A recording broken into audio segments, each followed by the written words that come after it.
Okay.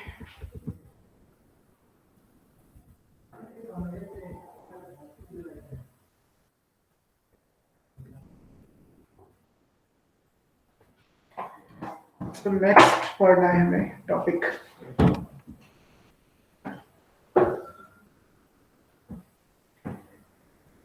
Next is breeding, अलग अलग करके पढ़ना है।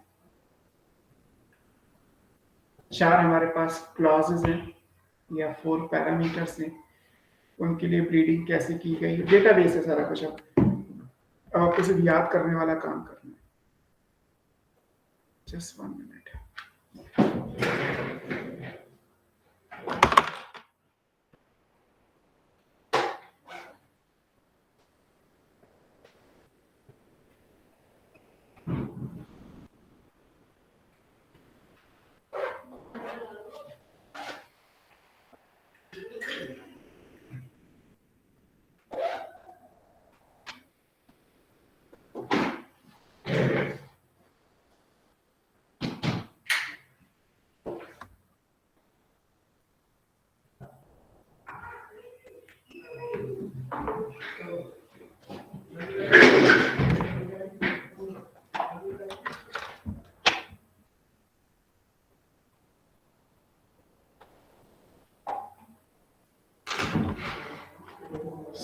सबसे पहले फर्स्ट क्राइटेरिया पे आते हैं।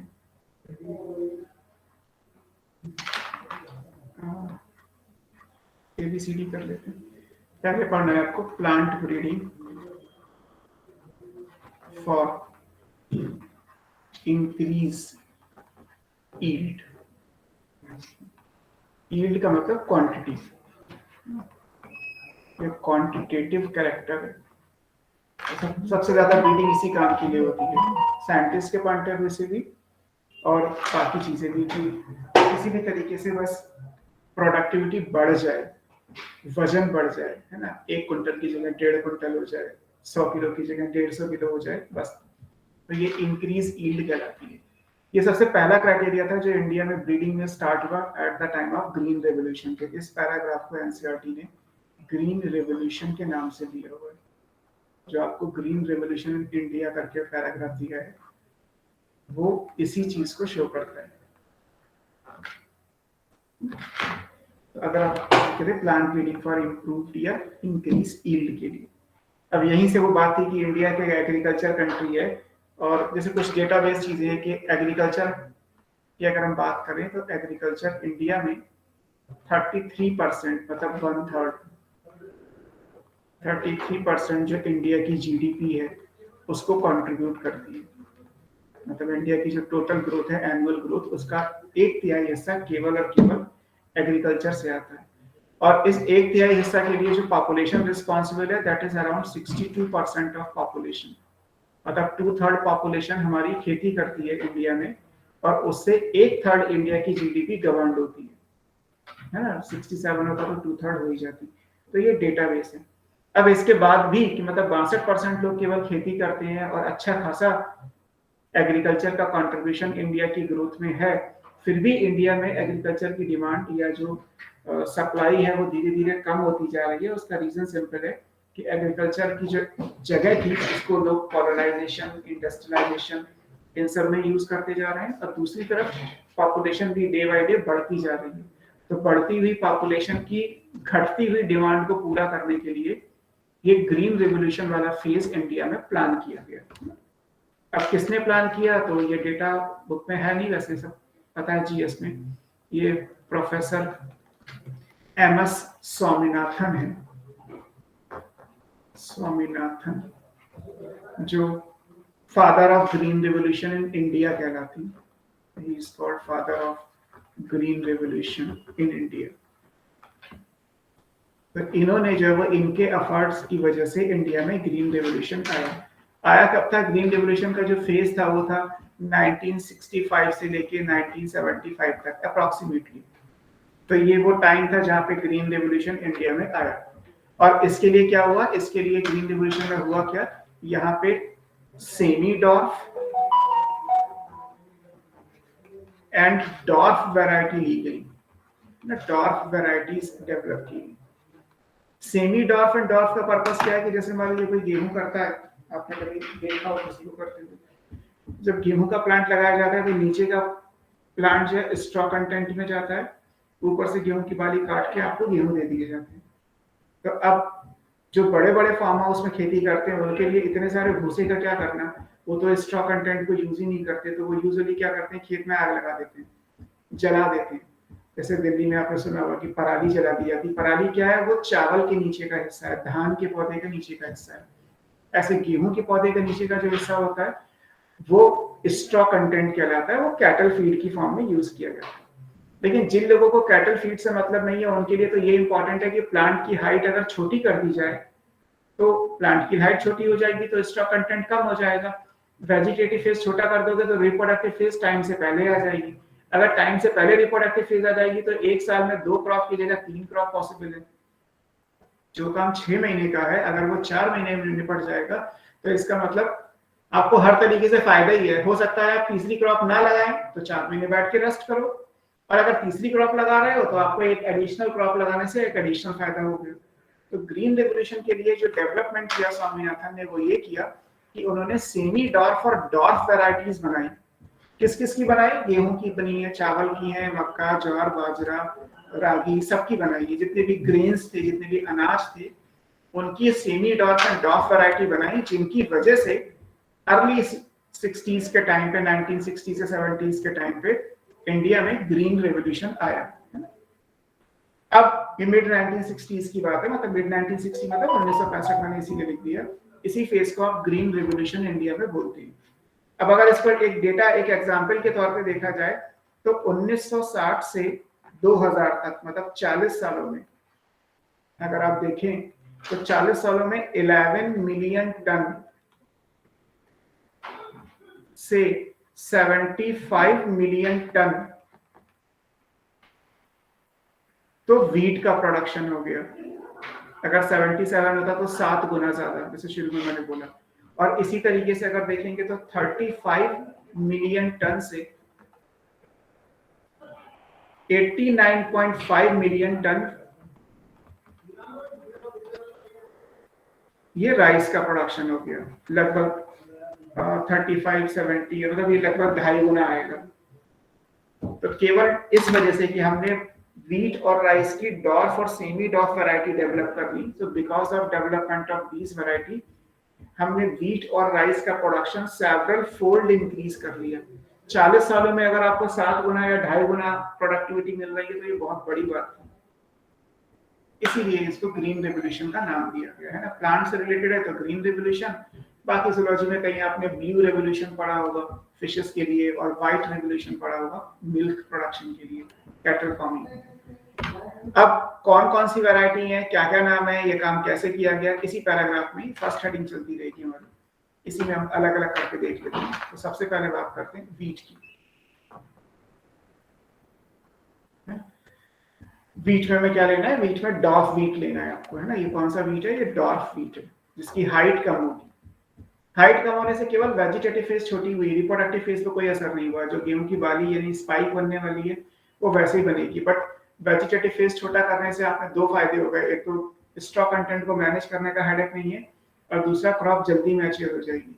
वीट की जो क्रॉप 6 महीने की है वो 4 महीने 3.5 महीने में कंप्लीट हो जाएगी, क्योंकि वेजिटेटिव फेज को छोटा कर दिया। अब ये सब कहां से शुरू हुआ? तो इसकी शुरुआत हुई मैक्सिको से। मैक्सिको में व्हीट और मेज का रिसर्च सेंटर है, दोनों वहीं की क्रॉप्स हैं। यहाँ पे एक नोबेल लॉरेट है, Norman E Borlaug, Norman E Borlaug, है ना, ये पर्सन है, ये नोबेल लॉरेट है ना। और एक बार एम्स में पूछ लिया गया था कि इनको नोबेल प्राइज किस फील्ड में दिया गया। तो हम जब एग्रीकल्चर पढ़ रहे हैं, प्लांट ब्रीडिंग पढ़ रहे हैं, तो हमें लगता है कि बायो में नोबेल प्राइज होगा, हालांकि बायो का कोई नोबेल प्राइज नहीं होता। नोबेल प्राइज तो केमिस्ट्री का होगा या मेडिसिन का होगा या फिजिक्स का होगा। इनको जो नोबेल प्राइज दिया गया था वो पीस में दिया गया था। तो नॉर्मन ई बॉरलॉग, ये जहाँ काम करते थे वो सेंटर का नाम क्या था? उस सेंटर का नाम है इंटरनेशनल सेंटर फॉर व्हीट, क्या चला गया, एंड मेज इंप्रूवमेंट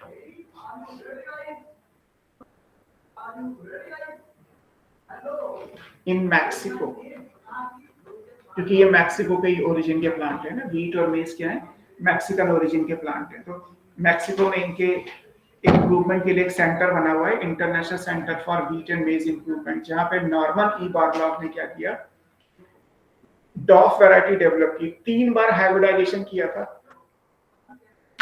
3 अलग अलग जीनोम मिक्स किए थे, तो इसलिए इसको नाम दे दिया गया, दिस इज कॉल्ड ट्रिपल, है ना, सेमी डॉफ व्हीट। इसी को कॉमनली बोलते हैं मैक्सिकन व्हीट। ये वो व्हीट है जो गेहूं मैक्सिको में सबसे ज्यादा ग्रो करता है। तो ये मैक्सिकन व्हीट वैरायटी थी।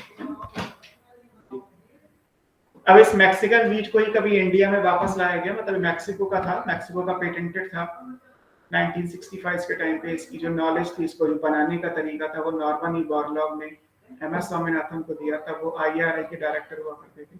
तो इंडिया में जब इस वैरायटीज को बनाया गया, इन मैक्सिकन व्हीट को जब इंडिया में लाया गया, तो इंडिया में वैरायटी के नाम क्या आ गए, सोनालिका एंड कल्याण सोना, ये डेवलप करेंगे ये इन इंडिया। जो इंडिया में सेमी डॉफ वैरायटी है, इंडियन व्हीट वैरायटी, वो ये है। तो आपको वही नाम याद रखने, सोनालिका और कल्याण सोना। यहाँ भी डॉफ व्हीट आ गया है ना।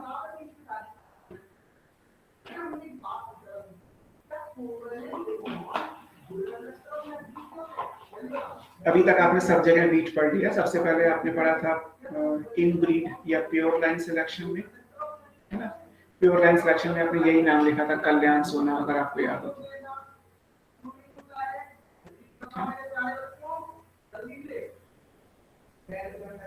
यहाँ पे आपको कल्याण सोना, ये वही है जो सिलेक्शन से बनाई गई। फिर उसके बाद आपने हाइब्रिडाइजेशन पढ़ा, उसमें व्हीट C306 वैरायटी, हालांकि राइस की भी IR36 थी। फिर आपने म्यूटेशन ब्रीडिंग पढ़ा, तो म्यूटेशन में भी आपने शर्वती सोनारा और पूसा गर्मा का नाम लिखा, वो भी ग्रीन रेवोल्यूशन के टाइम पे वैरायटीज बनाई गई। फिर आपने पॉलीपोलाइडी में भी जो व्हीट है वो सारे पॉलीपोलाइड व्हीट ही होते हैं। और फिर आपने अभी लिखा कि जो ग्रीन रेवोल्यूशन में डॉर्फ वैरायटी व्हीट की बनाई गई, वो सोनालिका और कल्याण सोना है। तो व्हीट का आपने अब तक 5 जगह पढ़ लिया, आगे और भी जगह व्हीट आने वाला है। तो फिलहाल ये व्हीट में आपको याद रखना है। अब इसी तरीके से राइस में डॉर्फ वैरायटी बनाई गई, वो डॉर्फ राइस कहलाती है। Second, dwarf rice. अब डॉफ राइस का क्या केस है? डॉफ राइस का केस ये है कि एक ताइवान, जहां पे इस सब की शुरुआत हुई, ताइवान में एक लोकल वैरायटी है टैचुंग नेटिव 1, टैचुंग नेटिव 1, ये ताइवान में वैरायटी बनाई गई है ना। ये डॉफ वैरायटी है ना, डॉफ राइस है ना, तो डॉफ वैरायटी है टैचुंग नेटिव 1। तो ये वैरायटी ताइवान में डेवलप की गई। अब ताइवान में इसका जो डॉर्फिंग जीन था, जो प्लांट को डॉर्फ करता होगा, उस जीन को कहाँ ले गए? उसको हम एक सेंटर में ले गए, that centre is international rice research institute, IRRI। ये मनीला फिलीपींस में है।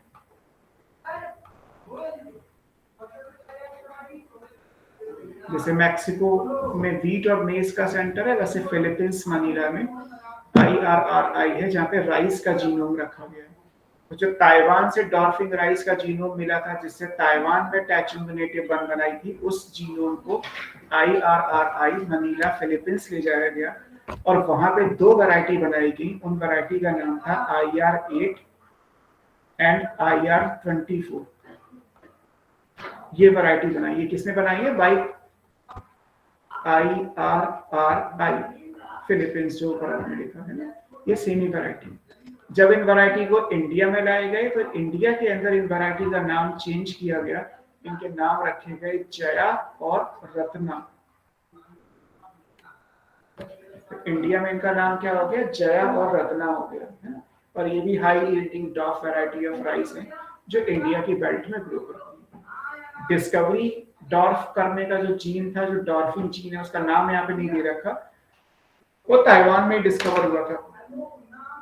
तो जो ताइवान के ब्रीडर्स थे, उन्होंने इसको यूज किया, टैचुंग नेटिव वन वैरायटी बनाई, ताइवान में यूज हुआ। बट पूरी दुनिया में राइस का जो जीनोम सीक्वेंस का डेटा है वो IRRI के पास है। तो IRRI ने क्या किया, उस जीनोम को लेके अपने यहाँ मनीला फिलीपींस में भी 2 वैरायटी बनाई, IR8 और IR24। इन्हीं वैरायटी को जब हम इंडिया में लाए तो हमने म्यूटेशन ब्रीडिंग से इनको मॉडिफाई कर दिया, थोड़ा बहुत चेंज कर दिया और अपना नाम दे दिया जया एंड रत्ना। और अगर नहीं अपना नाम देते तो क्या होता, हर साल आप IR8 और IR24 को फिलीपींस से खरीदते, क्योंकि ये वैरायटी तो फिलीपींस का कॉपीराइट है ना, फिलीपींस ने पेटेंट करा रखी है। तो अगर आपको ये राइस चाहिए तो फिलीपींस से आपको खरीदना पड़ेगा, आपको इंपोर्ट करना पड़ेगा राइस को। ऐसे मैक्सिकन व्हीट अगर आपको इंडिया में चाहिए तो आपको इंपोर्ट करना पड़ेगा। तो नॉर्मन ई वॉरलॉग ने क्या किया, फॉर द सोशल कॉज, तो उन्होंने कहा कि भाई ठीक है, इसको बनाने का जो तरीका है वो मैं आपको बता देता हूँ, लेकिन ये नाम नहीं हो सकता। आप जो मैक्सिकन बीच नाम है वो नाम इंडिया में यूज नहीं कर सकते। एक साइंटिस्ट के लिए ये बहुत बड़ी बात है कि आपको बनाने का तरीका बता दिया जाए और हिंट दे दिया जाए कि आप ये काम मत, मतलब ये नाम मत यूज करना। एमएस स्वामीनाथन ने उस नॉलेज को यूज करके अपने आप वैरायटी बना ली, तरीका पता चल गया, तो ब्रीडिंग अपने आप इंडिया में कर ली, उससे नाम बन गया सोनालिका और कल्याण सोना, इंडिया में रजिस्टर्ड हो गई, हमें कहीं से खरीदना नहीं पड़ा। तो व्हीट और राइस ये 2 हैं जिनकी वजह से 11 मिलियन से 75 मिलियन और 35 मिलियन से 89.5 मिलियन टन प्रोडक्शन 40 सालों में 1960 से 2000 के बीच में जो इंक्रीज हुआ वो इनकी वजह से इंक्रीज हुआ।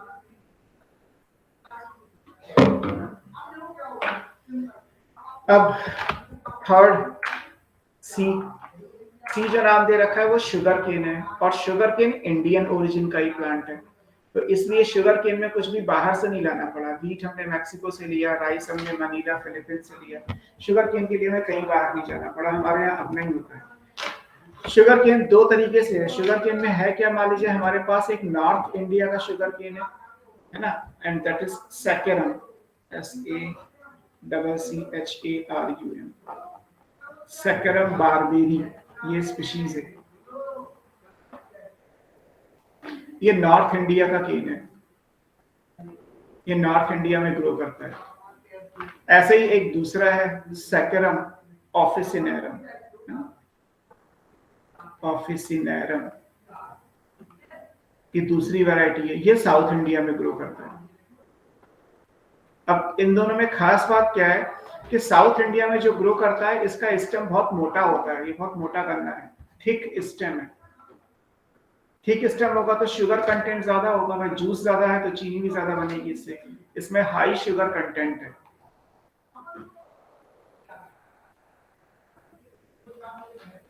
लेकिन इसमें प्रॉब्लम ये है कि शुगर ज्यादा है तो जो शुगर केन पे पैरासिटिक फंगी है वो अटैक भी ज्यादा करती है, तो इसमें डिजीज के चांसेस ज्यादा है। इट इज ससेप्टेबल, मतलब कमजोर है ये, ससेप्टेबल टू डिजीज का नाम क्या है, red rot of sugarcane. Sugarcane में जो सबसे कॉमन बीमारी है वो कौन सी है, रेड रॉट। कभी गन्ने का जूस निकलते हुए किसी शॉप पे देखा हो तो अंदर से गन्ना लाल होता है, उसको रेड रॉट कहते हैं। अगर याद हो तो फंगी है, कभी आपने पढ़ा हो, कॉलिटोट्राइकम फंकेटम ड्यूटेरोमाइसिटीज की फंगी है जो red rot of sugarcane disease cause करती है।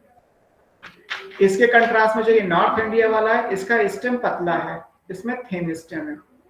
अगर स्टेम पतला होगा तो क्या होगा, इसमें शुगर कंटेंट कम होगा तो पुअर शुगर कंटेंट है, लेकिन इसमें डिजीज का रेजिस्टेंस है, it shows resistance against red rot.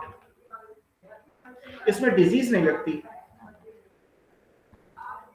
ये साउथ इंडिया का है जिसका सेंटर कोयम्बटूर में है, और ये नॉर्थ इंडिया का है जिसका सेंटर सहारनपुर यूपी में है।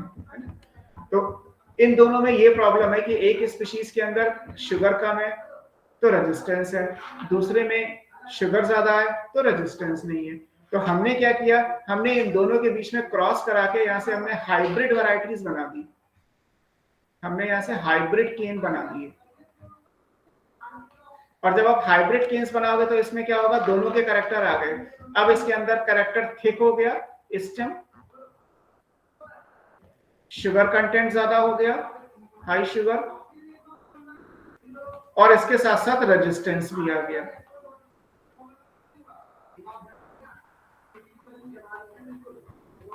रेड रॉट,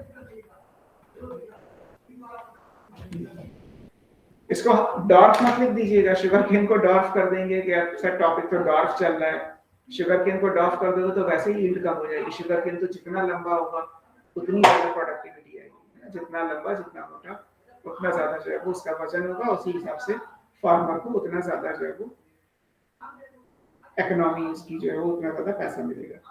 तो शुगर केन को डॉर्फ नहीं करना है ना। डॉर्फ व्हीट था, डॉर्फ राइस था, शुगर केन डॉर्फ नहीं होगा। फोर्थ, केवल नाम दिए बुक में, डिटेल कुछ नहीं दिए। हमने हाइब्रिड वैरायटीज बनाई है। हाइब्रिड बाजरा है हमारे पास, हाइब्रिड मेज है हमारे पास, हाइब्रिड ज्वार है। ये सब भी जो है वो इंडिया के अंदर बनाई गई है। और ये इन सब में खास बात क्या है, ये शो करती है resistance to water stress, environmental stress के लिए। इनमें यील्ड ज्यादा नहीं है, इनमें वाटर स्ट्रेस कि अगर कम पानी है, ड्रॉट के केस हैं, पानी की कमी हो गई, तो भी ये बाजरा, मेज और ज्वार के प्लांट मरेंगे नहीं, वो आसानी से ग्रो कर जाएंगे। तो ये वाटर स्ट्रेस के अगेंस्ट में रेजिस्टेंस प्रोवाइड कर देती है।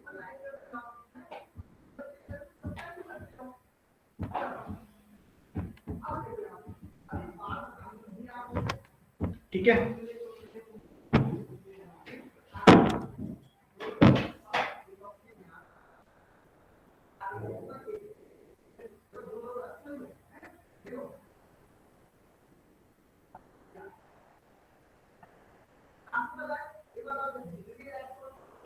नेक्स्ट पे चलते हैं। सेकंड पढ़ेंगे, पहले डिजीज रेजिस्टेंस है ना, मैंने ये भी लिखा था। Yes, now second one,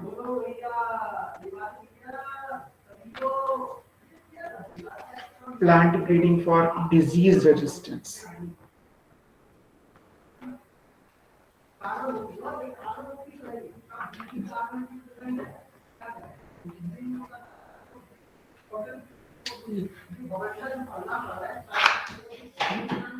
disease कौन सी होती है? डिजीज बैक्टीरिया, फंगी, वायरस, सब तरीके की डिजीज हो सकती है ना। डिजीज का मतलब क्या है? मे बी वायरल डिजीज है ना, fungal disease, bacterial disease, even nematodes भी प्लांट में डिजीज कॉज करते हैं, नेमाटोडल डिजीजेस भी होती हैं। तो डिजीजेस अलग अलग टाइप की। अब यहाँ पे समझाने के लिए दे रखा है कि किसी भी प्लांट में डिजीज का डेवलपमेंट तब होता है जब ये होस्ट और ये है पैरासाइट। पैरासाइट मतलब जो डिजीज कॉज करे, तो पैथोजन जो डिजीज प्लांट के अंदर कॉज कर रहा है। तो एक होस्ट है और एक पैरासाइट या पैथोजन है। इन दोनों के बीच का जो रिलेशन है वो किस पे डिपेंड करता है? वो डिपेंड करता है इन्वायरमेंट पे। अगर इन्वायरमेंट होस्ट के अकॉर्डिंग होगा तो डिजीज कॉज नहीं हो पाएगी। अगर इन्वायरमेंट पैथोजन के अकॉर्डिंग है, पैथोजन का फेवरेबल इन्वायरमेंट है, तो होस्ट में डिजीज कॉज हो जाएगी। तो बुक में ये लाइन मेंशन है कि होस्ट और पैरासाइट में जो डिजीज का डेवलपमेंट है वो उसके इन्वायरमेंट पे डिपेंड करता है. If environment is suitable for the pathogen, then it is able to cause disease on the host. If environment is not suitable for pathogen, it is suitable for host, then host will show resistance against that pathogen. तो यानी कि environment crucial हो गया. मान लीजिए मैं आपसे कहूँ कि बीट के अंदर जो है वो कौन सी डिजीज होती है, आपने फंगी में पढ़ी थी एक इंपॉर्टेंट डिजीज रस्ट, अगर याद हो तो वहां पर लिखा है रस्ट फंगी पक्सीनिया. तो फंगी में रस्ट होता है, रस्ट से जो है वो वीट में डिजीज होती है. अब रस्ट भी विंटर में स्टार्ट करता है और वीट को भी विंटर में लगाया. अक्टूबर में आपने वीट को लगाया और अक्टूबर में ही मान लीजिए पक्सीनिया जो है वो डिजीज कॉज करने के लिए तैयार है. जिस खेत में आपने वीट के सीड को डाला उसी जगह पे पक्सीनिया भी अवेलेबल है. अब पौधा थोड़ा सा बड़ा हुआ, जैसे ही पौधा थोड़ा सा बड़ा होगा, जैसे थोड़ा सा स्टेम बनेगा, 1 फुट की हाइट का प्लांट होगा, उस दिन उस पर्टिकुलर मोमेंट पे अगर टेम्परेचर पक्सीनिया के लिए सुटेबल नहीं हुआ, ज्यादा ठंडा हो गई उस दिन, तो वो प्लांट आराम से सरवाइव कर जाएगा, उस पर पक्सीनिया कभी डिजीज कॉज नहीं कर पाएगा, हालांकि पक्सीनिया वहीं प्रेजेंट है. और अगर उसी दिन उस पर्टिकुलर मोमेंट पे टेम्परेचर थोड़ा सा फेवरेबल हो गया पक्सीनिया के लिए, तो पक्सीनिया डिजीज कॉज कर देगा और फिर वीट का प्लांट कुछ नहीं कर सकता. तो एक छोटा सा चेंज इन टेम्परेचर ये डिसाइड करेगा कि एक ही जगह पे पक्सीनिया और वीट दोनों है, होस्ट और पैरासाइट दोनों है, डिजीज का डेवलपमेंट होगा या नहीं होगा. तो ये समझाने के लिए बुक में एक लाइन दे रखी है. फिर हम ब्रीडिंग करेंगे कैसे, उसके वही तरीके हैं जो आपने पढ़ रखे हैं. कि सबसे पहले आप जर्म प्लाज्म कलेक्ट करोगे, और मैंने आपको जर्म प्लाज्म कलेक्शन में समझा ही दिया कि हम जर्म प्लाज्म को लाते हैं तो उसमें सबसे बड़ा प्लस पॉइंट क्या होता है कि वो नेचर में डिजीज रेजिस्टेंस को शो करता है. बिकॉज नेचर में जब प्लांट ग्रो करेगा तो उसके पास लड़ने की पावर खुद से डेवलप करनी है. वो खुद से देखेगा कि फंगी या बैक्टीरिया या वायरस से कैसे फाइट करना है, हमें अलग से जो कुछ करना नहीं पड़ेगा.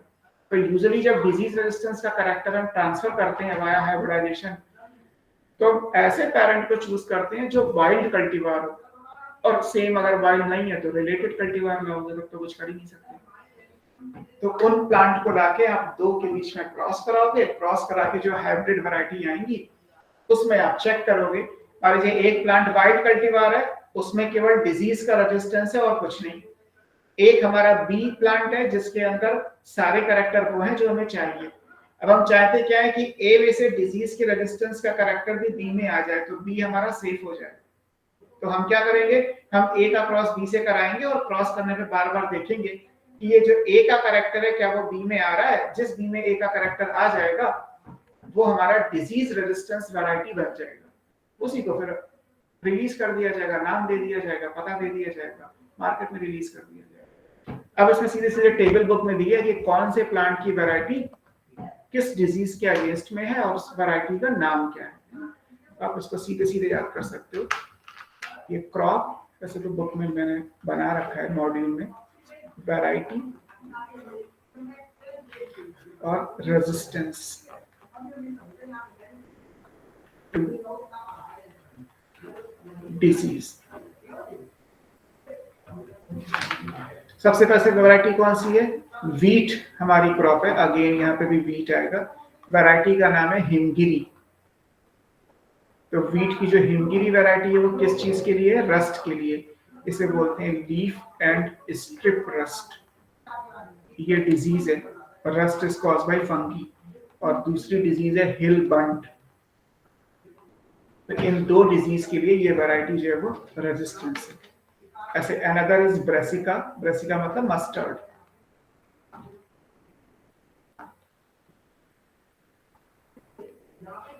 तो ब्रेसिका की वैरायटी कौन सी है, पूसा. पूसा IARI का हेड ऑफिस वहां पे बना था, पूसा स्वर्णिम. इसको करण राई भी बोलते हैं, इसी वैरायटी का दूसरा नाम. ये किसके अगेंस्ट में है, ये व्हाइट रस्ट के अगेंस्ट में है. आपने अगर फंगी में पढ़ा है तो white rust of crucifer caused by Albugo candida under the class Phycomycetes. तीसरा कॉलीफ्लावर. कॉलीफ्लावर की वैरायटी है पूसा शुभ्रा या पूसा स्नोबॉल K1।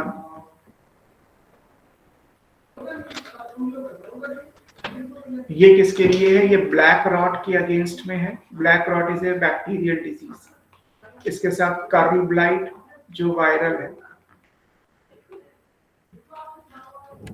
इन दोनों के अगेंस्ट में कर्ल CURL।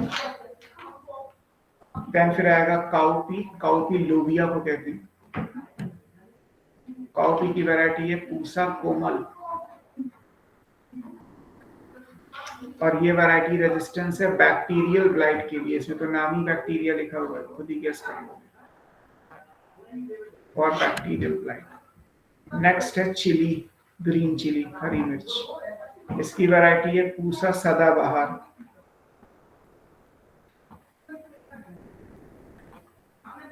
ये रेजिस्टेंस है chilli mosaic virus. Chilli mosaic virus, इसके साथ साथ लीफ कर्ल वायरस, दोनों वायरल डिजीज है। और लास्ट में दे रखा है लेडी फिंगर, भिंडी, ओकरा, कुछ भी नाम दे दीजिए। लेडी फिंगर को ओकरा भी कहते हैं। इसकी वैरायटी है प्रभानी क्रांति। प्रभानी क्रांति।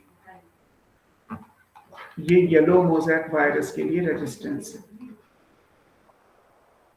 येलो मोज़ेक वायरस मतलब टेबल में लिखा हुआ है, टेबल से याद कर लीजिए।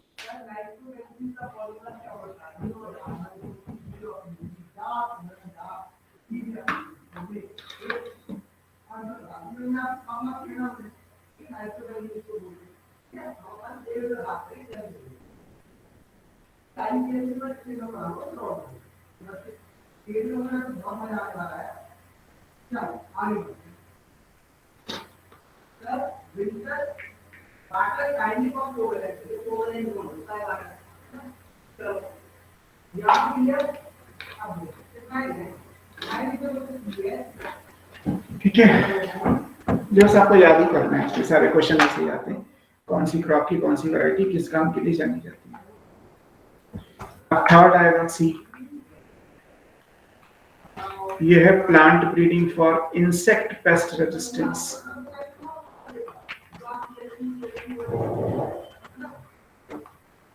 Insect pest resistance.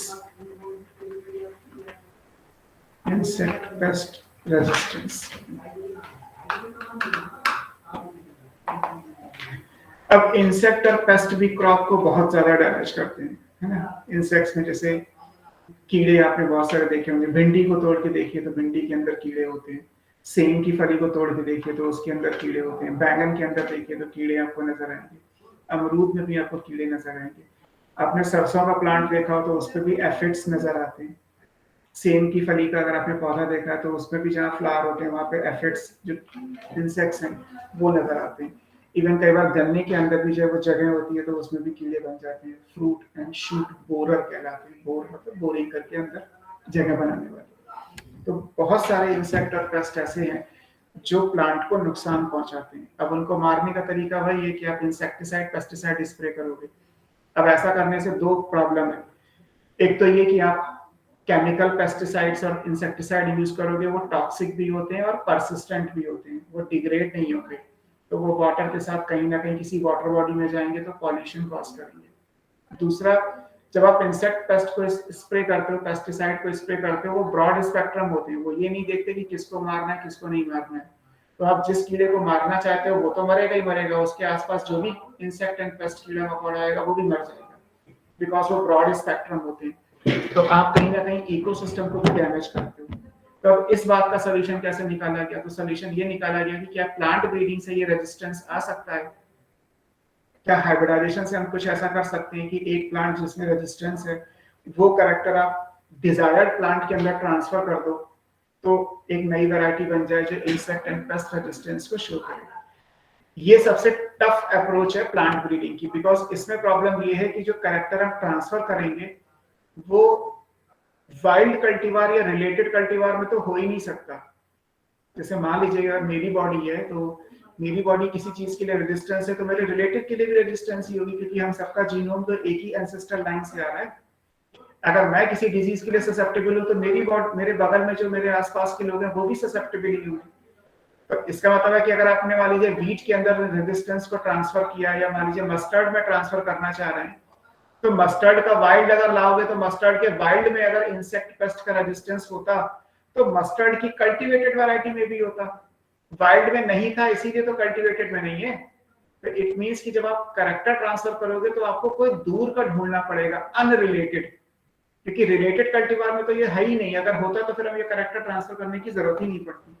तो यहाँ प्रॉब्लम ये बढ़ जाती है कि जो सक्सेस रेट है वो और कम हो जाता है, बिकॉज जब आप दो दूर दूर के जो ऑर्गेनिज्म है उनके बीच में क्रॉस कराओगे, हाइब्रिडाइजेशन अगर आपने दो जीनस या दो अलग अलग प्लांट के बीच में क्रॉस कराया तो सक्सेस रेट वैसे ही कम हो जाएंगे। नेचर में हाइब्रिडाइजेशन सक्सेस तब होता है 100% जब एक स्पीशीज के मेंबर में हो। चलो एक स्पीशीज के मेंबर नहीं थे, आपने नियर बाई स्पीशीज को क्रॉस करा लिया, जैसे भी देखा था सेकरम बारबेसिस, सेकरम ऑफिसिनेरम, कम से कम जीनस तो कॉमन है, इंटर स्पेसिफिक हो गया। रेयर केस में आप दो जीनस को लेके भी क्रॉस करा सकते हो, सिलेबस में तो कोई नहीं है बट ऐसा हो जाता है। यहाँ तो उससे भी आगे की बात है कि आपको दो ऐसे प्लांट लाने हैं कि कॉटन जो मालवेसी फैमिली का है और ब्रेसिकेसी जिसमें मस्टर्ड है, तो कॉटन का कैरेक्टर आप मस्टर्ड में ट्रांसफर करने वाले हो जो दो अलग अलग फैमिली के प्लांट हैं, तो जीनस भी अलग अलग, स्पीशीज भी अलग अलग। तो ऐसे केस में आप सोचोगे कि पॉलन जो लैंड कर जाए और सक्सेसफुल जाइगोट बन जाए, सीड बन जाए, तो इस बात के चांसेस ना के बराबर हैं। बट फिर भी एक उम्मीद की वजह से ये काम भी किया गया और यहाँ भी हमें थोड़ा बहुत सक्सेस मिला। तो इसीलिए इसमें एग्जाम्पल बहुत लिमिटेड है, केवल 3 एग्जाम्पल बुक में दी है। एक्चुअली इसमें ज्यादा है ही नहीं हमारे पास, क्योंकि सक्सेस रेट बहुत कम हो पाता है। पहले हम वो कैरेक्टर की बात करते हैं जो प्लांट को रेजिस्टेंस बनाते हैं। Characters which make the plant resistant against insect and pest। वो कौन कौन से कैरेक्टर हैं जो प्लांट को ये बनाते हैं? तो उसमें जैसे पहला कैरेक्टर दिया है कि अगर कहीं पे हेयरी लीफ हो, हेयरी लीफ का मतलब लीफ की सरफेस पे ट्राइकोम लाइक स्ट्रक्चर हो, ट्राइकोम मैंने आपको एनाटॉमी में पढ़ा है। तो अगर हेयरी लीफ हो, है ना, तो क्या होगा, जो इंसेक्ट या पेस्ट होंगे वो इन लीफ को फीड नहीं कर पाएंगे। जैसे बहुत सारे इंसेक्ट्स होते हैं, आपने जैसे कॉटन में बॉल वॉर्म पढ़ा होगा, बायोटेक्नोलॉजी हम पढ़ी चुके हैं। तो बॉल वॉर्म क्या करता है, वो कॉटन की लीफ को खा जाता है। अब मान लीजिए अगर मैं कॉटन की लीफ को स्मूथ बना दूं, जो मैं इसके बाद लिखूंगा, तो बॉल वॉर्म लीफ पे रुकेगा कैसे? बॉल वॉर्म की बॉडी को अगर आपने देखा हो डायग्राम एनसीईआरटी में या गूगल पे देखा हो, तो बहुत छोटे छोटे रोए होते हैं। तो वो रोए जो है वो लीफ के अंदर जाके धंस जाते हैं। कॉटन की लीफ रफ होती है, खुरदुरी सी होती है, तो उसमें बॉल वॉर्म के जो रेशे हैं वो फंस जाते हैं। तो आंधी चले या तूफान चले, बॉल वॉर्म जो लीफ के ऊपर है ना वो गिर के नीचे नहीं आएगा। लेकिन अगर मैं मान लीजिए कॉटन की वैरायटी ऐसी ले लूं जो स्मूथ लीफ वाली है, तो उस पर तो बॉल वॉर्म रुक ही नहीं पाएगा। जब वो उस पर रुक नहीं पाएगा तो लीफ को खाएगा कैसे? और अगर खाएगा नहीं तो बॉल वॉर्म डिजीज कैसे कॉज करेगा? क्रॉप अपने आप सेफ हो जाएगी। तो लीफ को अगर आपने स्मूथ कर दिया तो बॉल वॉर्म के अगेंस्ट में रेजिस्टेंस आ गया। ऐसे हेयरी लीफ अगर किसी प्लांट के अंदर है तो उन्हें पता है इंसेक्ट्स को कि अगर वो ऐसी लीफ को खाएंगे तो जो ट्राइकोम है वो उनकी एलिमेंट्री कैनाल, ये जो गट की लाइनिंग है, उसको डैमेज कर देंगे। तो ऐसी लीफ को वो खाते ही नहीं, तो अपने आप रेजिस्टेंस आ गया। So hairy leaf shows resistance to jassids. Jassids कीड़ों का नाम है, इंसेक्ट्स का नाम है। किसमें? In cotton. इसी तरीके से दूसरा दोबारा से हेयरी लीव्स इन व्हीट। किसके अगेंस्ट में है? शोज रेजिस्टेंस टू, यहाँ पे जो नाम है वो है सीरियल, अनाज वाला, सीरियल लीफ बीटल इंसेक्ट है। ऐसे ही अगर हम मान लीजिए व्हीट का स्टेम सॉलिड कर दे, सॉलिड स्टेम इन व्हीट, अगर वीट का स्टेम सॉलिड कर दोगे तो वीट के अंदर जो कीड़ा रह सकता है, जो जगह खाली थी उसको सॉलिड कर दिया, तो जो फ्रूट बोरर है वो इसमें नहीं आ सकता, जो सॉफ्ट लाई है वो नहीं आ सकती है। It shows resistance to soft लाई।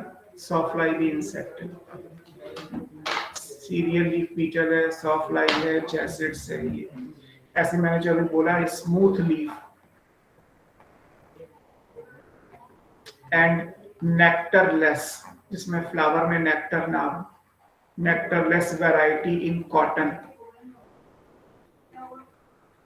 इसमें क्या आ जाएगा, रेजिस्टेंस आ जाएगा, रेजिस्टेंस टू बॉल वॉर्म।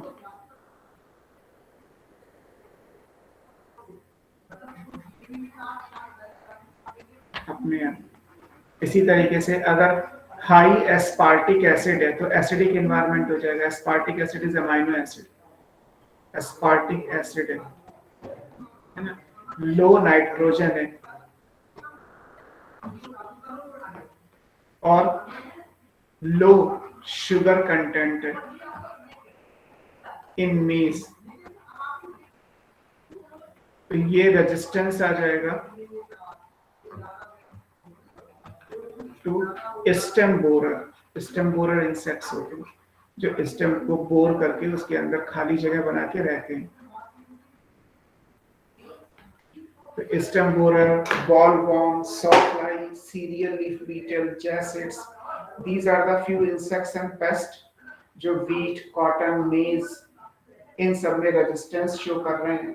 और उनके कैरेक्टर्स क्या है, हेयरी लीफ है, सॉलिड स्टेम है, स्मूथ लीफ है, नेक्टरलेस वैरायटी है। एस्पार्टिक एसिड ज्यादा हो जाएगा तो पीएच कम हो जाएगी, एसिडिक हो जाएगा। इंसेक्ट्स को वैसे ही नाइट्रोजन चाहिए, उन्हें अपना काइटिन डेवलप करना होता है, एक्सोस्केलेटन, इसमें लो नाइट्रोजन है। और इंसेक्ट्स को शुगर चाहिए एनर्जी के लिए, पर मेज में खुद ही एनर्जी कम है, शुगर कम है, तो अपने आप स्टेम बोरर के लिए रेजिस्टेंस डेवलप हो जाएगा। So these are the few character जो हम अपने जो जिस प्लांट में हम रेजिस्टेंस चाहते हैं उनमें ट्रांसफर करने की कोशिश करेंगे। कोशिश करने के बाद जो हमें मिल पाया, जो रिजल्ट हमारे हाथ में आया, वो केवल 3 एग्जाम्पल है। वो 3 एग्जाम्पल आप याद कर सकते हैं। एक ब्रेसिका है, मतलब मस्टर्ड, सरसों। इसकी एक वैरायटी है पूसा गौरव। किसके अगेंस्ट में, एफिड्स के अगेंस्ट में, रेजिस्टेंस टू एफिड्स, ये वैरायटी, ये क्रॉप। फिर ऐसे दूसरा एग्जांपल दिया है फ्लैट बीन, जो सेम की फली होती है। इसकी वैरायटी है Pusa same 2 and Pusa same 3। ये किसके अगेंस्ट में है, जैसिड्स, सब इंसेक्ट्स के नाम है, एफिड्स एंड फ्रूट बोरर। और तीसरा है भिंडी, ओकरा। इसकी वैरायटी है पूसा सवानी, और दूसरा है पूसा A4। ये shoot borer and fruit borer, इनके अगेंस्ट में 3 एग्जाम्पल है याद करने।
हो गया बेटा?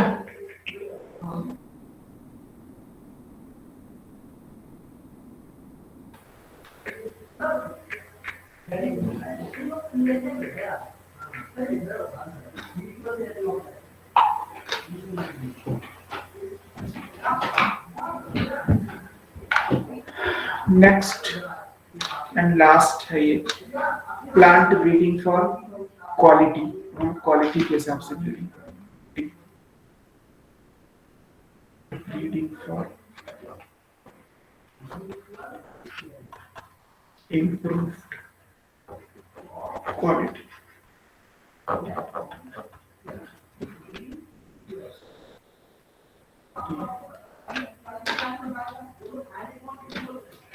फूड की क्वालिटी से। अब जैसे यहाँ पे सबसे पहले एक टर्म दे रखा है बुक में, हिडन हंगर। पूछा तो नहीं गया लेकिन एनसीईआरटी में है, हो सकता है कभी पूछ लें, है ना। इसको बुक मैं समझा देता हूँ। हिडन हंगर का मतलब क्या है? आपने कभी वो देखा हो कहीं डायरी वायरी में होता है कि चार्ट वार्ट से बना होता है, होता है वहाँ पे क्या है कि एक हमारी बैलेंस डाइट होती है ना। डेली बेसिस पे हमारी बॉडी को माइक्रो और मैक्रो न्यूट्रिएंट, कुछ अमाइनो एसिड्स, कुछ एसेंशियल, नॉन एसेंशियल, कुछ फैटी एसिड्स हैं, सैचुरेटेड, अनसैचुरेटेड, कुछ कार्बोहाइड्रेट, कुछ प्रोटीन, हमारा एक बैलेंस रिक्वायरमेंट है। तो कई बार होता क्या है कि हम अपना पेट लेते हैं, हमारा खाना तो पूरा हो जाता है, बट हमें वो nutritional requirement, so that is called hidden hunger. पेट भरा है आपका तो आपको लग रहा है कि भूख तो लग नहीं रही है, बट आपने आज जो खाया, लाइक आपने बर्गर खा के अपना काम कर लिया तो आपको, या पूरे दिन आपने सिर्फ दूध पी के अपना काम कर लिया तो आपको वो रिक्वायरमेंट डेली बेस पे नहीं मिली, वो मिनरल्स नहीं मिल पाए जो आपको आपके खाने से मिलने चाहिए थे। इसीलिए शायद पहले कहते थे कि आप दाल चावल रोटी सब्जी सलाद सारी चीजें खाओ, थोड़ी सी जरूरी है, because peanut is a good source of unsaturated fatty acid जो बॉडी नहीं बना सकती। ऐसे प्लांट बेस्ड फूड लोगे तो उसमें एसेंशियल अमाइनो एसिड्स मिल जाएंगे जो बॉडी नहीं बना सकती। मिनरल्स के लिए आपको मिनरल वाली डाइट लेनी पड़ेगी, विटामिन के लिए आपको विटामिन वाले लीफी वेजिटेबल्स लेने पड़ेंगे। तो ये हिडन हंगर कहलाता है कि बॉडी की रिक्वायरमेंट, जो न्यूट्रिशनल रिक्वायरमेंट है वो पूरी नहीं हो पा रही, ऑल्दो हंगर हमारा खत्म हो रहा है, पेट हमारा भर रहा है। अब बुक के हिसाब से अगर बात किया जाए तो WHO ये कहता है कि 3 बिलियन पीपल ऐसे हैं पूरे वर्ल्ड में जो इस प्रॉब्लम से सफर करते हैं, हिडन हंगर से, है ना। Around 3 billion people.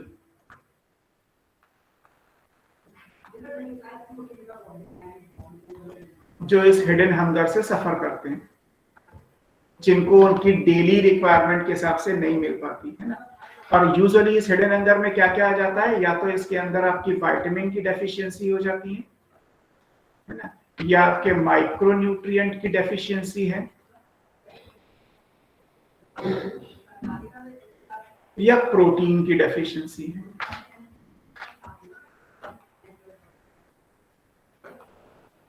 इन सब की डेफिशिएंसीज हो जाती है ना। माइक्रो न्यूट्रिएंट क्वांटिटी में चाहिए, जैसे प्लांट के लिए पड़ा था, वैसे हमारे लिए हमें बहुत थोड़ा सा जिंक चाहिए होता है, लेकिन डेली चाहिए। अभी कोविड के टाइम पे जिन लोगों ने कभी देखा हो मेडिसिन का जो था, उसमें जिंकोविट टैबलेट, है ना, जिंक ले लो, इम्यूनिटी बूस्टर है, बहुत बेचा गया, अब तो सब लेने ही लगे। तो जिंक एक माइक्रो न्यूट्रिएंट है जो हमारी बॉडी को डेली चाहिए, लेकिन हम नहीं लेते। जिंक के सोर्स आप ढूंढोगे तो फूड के हिसाब से बहुत कम है, तो हमने टैबलेट की फॉर्म में जिंक लेना शुरू कर दिया। तो अंधाधुंध जितनी चाहिए उससे कहीं ज्यादा ले लेते हैं कि बस कोरोना ना हो जाए। ऐसे विटामिन सी लेना तो रोज चाहिए था, लेकिन नहीं ले रहे हैं, ना पॉसिबल, ना लेमन खाते हैं, ना ऑरेंज खाते हैं, ना आंवला खाते हैं, तो विटामिन सी कैसे मिलेगा? तो बस अब चिलुबल टैबलेट्स बना दी गई, भैया ठीक है विटामिन सी तो बॉडी के लिए चाहिए, इम्यून सिस्टम के लिए विटामिन सी जिंक इस टाइप की चीजें चाहिए, तो टैबलेट्स की फॉर्म में आ गई, भैया चबाना शुरू कर दो। लेकिन यहाँ पे भी वही बात आती है कि जो ब्रीडिंग करने का क्राइटेरिया था वो गवर्नमेंट का होता है, और जो टैबलेट्स बनाने का क्राइटेरिया है वो तो आम पब्लिक के लिए पेड बेसिस पे है। अब आप सोचो कि एक गरीब आदमी जो बिलो पॉवर्टी लाइन अगर रह रहा है, जो बीपीएल में आ रहे हैं, वो क्या जिंक की टैबलेट या विटामिन सी की टैबलेट लेंगे? क्या वो आयरन की टैबलेट या फॉलिक एसिड्स के सप्लीमेंट्स लेंगे? उनके लिए सप्लीमेंट्स तो बहुत महंगे हैं। तो सरकार ये करती है या गवर्नमेंट ये करती है कि ऐसे प्लांट्स बनाती है या जो ऑलरेडी प्लांट है उनमें ऐसी टेक्निक डालती है कि जो न्यूट्रिएंट हम बाहर से खरीद रहे थे वो प्लांट के अंदर आ जाए। और क्योंकि बीपीएल के लोग प्लांट बेस्ड फूड या डाइट तो लेते ही है, तो वो जो रिक्वायरमेंट है वो rather than using the supplement वो प्लांट बेस्ड फूड से पूरी हो जाए। इसी आइडियोलॉजी के साथ ये चौथा टॉपिक दिया गया कि हम क्वालिटी को कैसे इंप्रूव करेंगे, है ना। तो इनकी डाइट में अगर आप देखोगे तो विटामिन नहीं है, माइक्रोन्यूट्रिएंट्स नहीं है। जो माइक्रोन्यूट्रिएंट में सबसे ज्यादा कॉमन क्या है? आयरन, है ना, जिंक, मैग्नीज, आयोडीन, कॉपर, ये सब जो है ये हमें चाहिए। और इसी से फिर हमारा क्या बन गया? हमारा बैलेंस बन गया। एक टर्म आ गया बायोफोर्टिफिकेशन। आप अगर देखो तो बॉर्नविटा क्या है? Bournvita is a fortified food. Fortified का मतलब होता है, फोर्टिफिकेशन का मतलब होता है बैलेंस, न्यूट्रिशनली बैलेंस। बैलेंस का मतलब है न्यूट्रिशन के पॉइंट ऑफ व्यू से। तो जैसा एड में दिखा दिया गया कि अगर आप 2 स्कूप जो है वो बॉर्नविटा मिल्क के साथ लेते हो तो आपकी डेली रिक्वायरमेंट पूरी हो जाएगी। अगर आप बॉर्नविटा का या हॉर्लिक्स का या किसी भी सप्लीमेंट का कंपोजिशन देखोगे तो उसका सारे न्यूट्रिएंट जितनी क्वांटिटी में डेली बेसिस पे चाहिए उतने उसके अंदर होते हैं। बट द सेम थिंग कि बॉर्नविटा तो 400 रुपए का आ रहा है, तो फिर वो 400 रुपए का बॉर्नविटा खरीद के पीना, और वो भी 1 गिलास दूध के साथ, तो बीपीएल या जो बिलो पॉवर्टी लाइन के जो लोग हैं जिन्हें खाने को कुछ नहीं मिलता वो बॉर्नविटा कैसे खरीदेंगे? आपको पता तो है कि जो अनसैचुरेटेड फैटी एसिड है वो बॉडी नहीं बना सकती। आपने बायोमोलिक्यूल में पढ़ा होगा, एराकिडोइक एसिड है, लिनोइक एसिड है, लिनोलेनिक एसिड है। देयर आर 3 फैटी एसिड्स जो अनसैचुरेटेड है और वो हमारी बॉडी नहीं बना सकती। इन्हीं को आप बोलते हैं ओमेगा 3 फैटी एसिड्स। तो अगर ये हमारी बॉडी बना नहीं सकती तो हमें बाहर से लेने पड़ेंगे। बट इनका सोर्स क्या है? इनका सोर्स है बादाम, जो आम आदमी की पहुंच से बाहर। इनका सोर्स है सैल्मन फिश का ऑयल, जिसका एक कैप्सूल आपको कम से कम 20-25 रुपए के आसपास पड़ेगा। इनका सोर्स है जैतून का तेल, ऑलिव ऑयल, जो कम से कम 1000 से 1200 या 2000 रुपए लीटर आ रहा है। तो जहां पे ये प्रेजेंट है अखरोट, वो ओमेगा 3 फैटी एसिड का सोर्स है। तो ये चीजें आम आदमी की पहुंच में तो नहीं है ना। तो फिर क्या किया जाएगा? कैसे ये काम किया जा सकता है कि हम ऐसा कौन सा फैट हम इंट्रोड्यूस कर दें प्लांट के अंदर जिसके अंदर ये अनसैचुरेटेड फैटी का प्रोपोर्शन ज्यादा हो जाए। तो अगर आम आदमी उस फैट को लेगा तो उसको एसेंशियल फैटी एसिड्स जो हैं, जो अनसैचुरेटेड फैटी एसिड्स हैं, वो मिल जाए।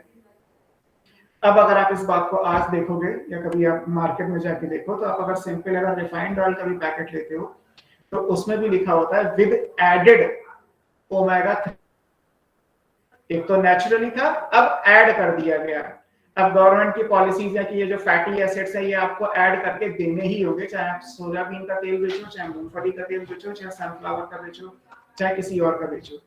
नॉर्मली मूंगफली में होता है, सनफ्लावर में होता है ना, ऑलिव ऑयल में होता है, लेकिन हाँ सोयाबीन में तो नहीं होता, तो ऐड कर दिया गया।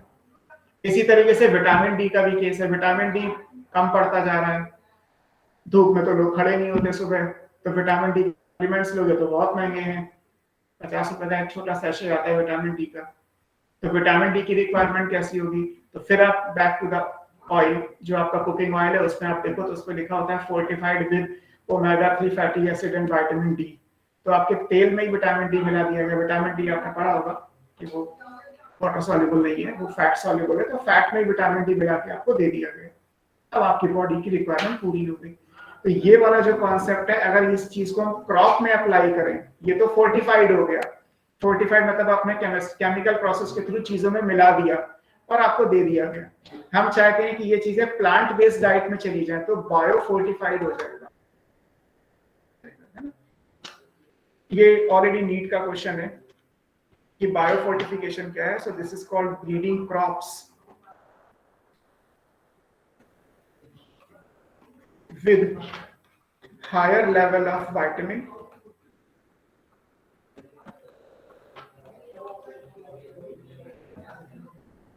and minerals, higher protein, protein ज्यादा होगी लेकिन फैट हेल्दी होता है।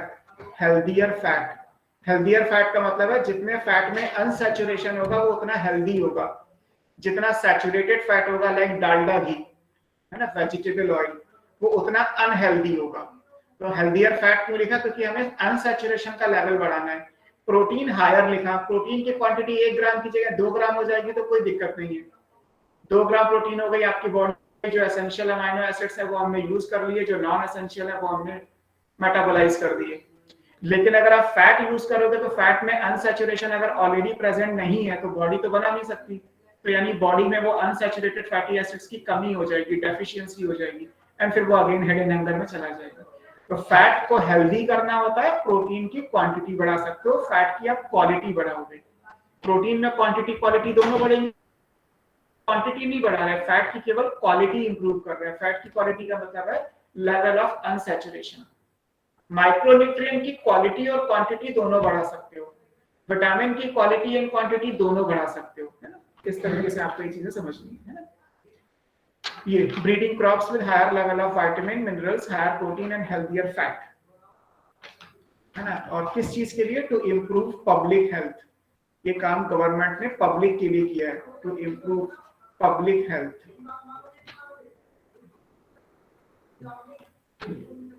है ना। तो यानी हमारे ऑब्जेक्टिव्स क्या क्या? ऑब्जेक्टिव्स हमारे हो गए प्रोटीन की क्वांटिटी यानी content, as well as quality. Protein की क्वालिटी का मतलब क्या है? जितने ज्यादा एसेंशियल फैट अमाइनो एसिड्स इसमें होंगे वो इतनी अच्छी क्वालिटी की प्रोटीन होगी। बिकॉज एसेंशियल अमाइनो एसिड वो है जो हम बना नहीं सकते, हमें प्लांट से लेने पड़ेंगे, है ना। इसीलिए हम प्लांट ब्रीडिंग से ले रहे हैं।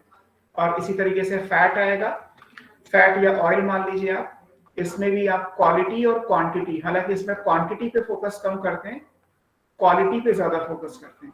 और फैट की अच्छी क्वालिटी का मतलब क्या है? Level of unsaturation. जितना ज्यादा अनसैचुरेटेड फैटी एसिड्स होंगे, जो 3 है, ओमेगा 3 फैटी एसिड, उतना फैट अच्छी क्वालिटी का माना जाएगा। विटामिन का कंटेंट, विटामिन तो विटामिन ही होता है, विटामिन ए हो या विटामिन डी हो, उसमें उसकी कुछ क्वालिटी तो हो नहीं सकती। विटामिन सी अगर एस्कॉर्बिक एसिड है तो एस्कॉर्बिक एसिड ही रहेगा ना। आप केवल विटामिन का कंटेंट बढ़ा सकते हो। आंवले में विटामिन सी कम है तो थोड़ा और ज्यादा कर दो, लाइक दिस, है ना। और ऐसे ही माइक्रो न्यूट्रिएंट है, तो माइक्रो न्यूट्रिएंट भी कंटेंट में इंक्रीज किए जाएंगे। अगर आयरन कम था तो आयरन आपने ज्यादा कर दिया। तो इन ऑब्जेक्टिव्स के साथ आप फूड की क्वालिटी के लिए जो है वो ब्रीडिंग करते हैं या गवर्नमेंट करवाती है। और ये पूरी तरीके से पब्लिक हेल्थ के लिए गवर्नमेंट करती है। यहाँ पे आप अपनी नाम जो लिखोगे, जो प्लांट के नाम आप लिखोगे, they are almost zero cost. मैं ये नहीं कह रहा कि उनकी कीमत नहीं है, लेकिन गांव के हिसाब से अगर मैं बात करूं तो शायद हम तो फ्री में ले आते हैं, हमने तो कभी पैसे उन चीजों के दिए नहीं। लेकिन दिल्ली में तो वो भी चीजें बिकती हैं, तो that is different thing. But अगर पब्लिक हेल्थ के हिसाब से बात की जाए, अभी आप देखोगे तो आपको समझ में आ जाएगा। जैसे हम एक टेबल बना लेते हैं, सेम क्रॉप, वैरायटी, और यहाँ पे रिमार्क्स करके मैंने बना हुआ है, किसी के बारे में अगर कोई इंपॉर्टेंट चीज है तो वो। फिर से बात करते हैं, तो सबसे पहले क्रॉप में मेज आएगा। अब मेज में 2 तरीके की वैरायटी है, एक हाइब्रिड मेज आता है और एक वैरायटी के नाम है प्रोटीना। ये वैरायटी का नाम है रतन और शक्ति, ये सब वैरायटी के नाम है। जो हाइब्रिड मेज है, इसके अंदर क्या है? जो सीरियल्स होते हैं ना, अनाज, उनमें लाइसिन और ट्रिप्टोफैन अमाइनो एसिड कम होते हैं, एंड लाइसिन एंड ट्रिप्टोफैन दोनों एसेंशियल अमाइनो एसिड है। तो अगर आप मक्का में हाइब्रिड मक्का खा रहे हैं तो आपकी ये रिक्वायरमेंट यहाँ पूरी हो जाएगी, बिकॉज हाइब्रिड मेज के अंदर क्या है? Having twice the amount of lysine and tryptophan amino acid, lysine and tryptophan amino acid, मतलब जितना होना चाहिए उससे दुगना है। तो किसी को लाइसिन या ट्रिप्टोफैन की डेफिशिएंसी है तो हाइब्रिड मेज को यूज करके वो पूरी कर सकता है। जहां तक इन वैरायटीज की बात है, ये केवल लाइसिन रिच है, इनमें ट्रिप्टोफैन नहीं है लेकिन लाइसिन बहुत ज्यादा है, ये लाइसिन रिच वैरायटी है। तो मेज में आपको ये याद रखना है। फिर अगेन लास्ट टाइम हम फिर से वीट लेके आते हैं। वीट की वैरायटी है एटलस 66, है ना। वीट आपने हर जगह पढ़ लिया, अब ये लास्ट टॉपिक है प्लांट ब्रीडिंग का, तो इसमें भी वीट एग्जाम पे लिखा, सिलेक्शन से लेके अभी तक आप वीट चुके हैं। तो वीट की वैरायटी है एटलस 66। इसकी खास बात क्या है कि इसमें प्रोटीन कंटेंट ज्यादा है, high protein content. High protein content का मतलब है चपाती में टेस्ट नहीं आएगा, है ना। आशीर्वाद सिलेक्ट में क्यों दिखाते हैं कि मीठी रोटी लगेगी, मुंह में डालोगे तो खुल जाएगी, लाइक दिस, जो भी वो एड में क्लेम करते हैं, बिकॉज उसके गेहूं का दाना मोटा है। गेहूं का दाना मोटा होगा तो अंदर स्टार्च कंटेंट ज्यादा होगा, फिर जितना ज्यादा स्टार्च होगा माउथ में पार्शियली डाइजेस्ट होकर वो उतना आपको मिठास देगा। और अगर आपने गेहूं को सूखा हुआ लिया तो फिर क्या होगा, एलेरॉन लेयर तो प्रोटीन की होती है, अगर आपको 11th का याद हो।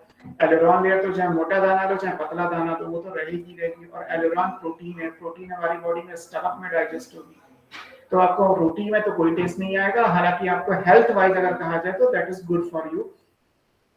लो कार्ब डाइट अगर चाहते हो तो आपको ऐसा गेहूं खाना पड़ेगा जिसमें प्रोटीन कंटेंट ज्यादा हो। पर दूसरी तरफ ये भी है कि बहुत सारे लोगों को की जो प्रोटीन है ग्लूटेन, उससे एलर्जी भी होती है। तो सारी बातें हैं, एलर्जिकल रिस्पॉन्स अगर नहीं है तो हाई प्रोटीन कंटेंट वाली वैरायटी आप ले सकते हो। एटलस 66 फिर मार्केट में आते हैं एटलस 66, सब आता है बेटा मार्केट में। इसका कभी नाम नहीं सुना है। हाँ वो अलग अलग है। कभी आपने गांव में सत्तू खाया, सुना है कभी? एक यूपी बिहार साइड में सत्तू होता है, ये गर्मियों सीखा है। में, गर्मियों में अधिकतर खाया जाता है। उसमें जो गेहूं पड़ता है ना वो आटे वाला गेहूं नहीं पड़ता। आई डोंट नो कि यहाँ कैसे बनता है, हमारे अपने गांव में लखनऊ साइड में कैसे बनता है। तो इसके लिए गेहूं जो है ना बिल्कुल सूखा सा गेहूं आता है। मैं आपको सीरियसली कहूं तो वो गेहूं होता है जो हम अपने गाय को खिलाते हैं, क्योंकि गाय से मिल्क मिल रहा है तो गाय को प्रोटीन रिच डाइट देंगे तो मिल्क में भी प्रोटीन ज्यादा रहेगा। दैट कॉन्सेप्ट आपको, बहुत सारी चीजें ऐसी हैं जो आज से 40-50 साल पहले कैटल फीड में यूज होती थी, अब उन्हें हम यूज करते हैं। आजकल ओट्स का बड़ा ट्रेंड हो गया है ना, फ्लैक्स सीड का बड़ा ट्रेंड हो गया है। आप यूपी बिहार में जाओगे ना तो ओट्स और फ्लैक्स को तो जो है वो कोई पूछता भी नहीं था, उन्हें तो गाय भैंस को ऐसे खिला देते थे। और अब यहाँ पे अगर आप ऑनलाइन मंगाओगे तो 150 रुपए का 250 ग्राम आपको वो रोस्टेड सीड्स दे रहे हैं। मतलब जो 2 रुपए किलो था वो 600 रुपए किलो करके बेचा जा रहा है। बस ये नहीं बताया जा रहा कि ये गांव में फ्री में मिलता है, वो ये बता रहे हैं कि आप अगर फ्लैक्स सीड या ओट्स खाओगे तो आपका एक हेल्दी ब्रेकफास्ट रहेगा, आप मोटे नहीं होगे, लोगों को ओबेसिटी से बड़ी प्रॉब्लम हो गई। तो लो कार्बोहाइड्रेट कंटेंट हो गया, हाई प्रोटीन कंटेंट हो गया।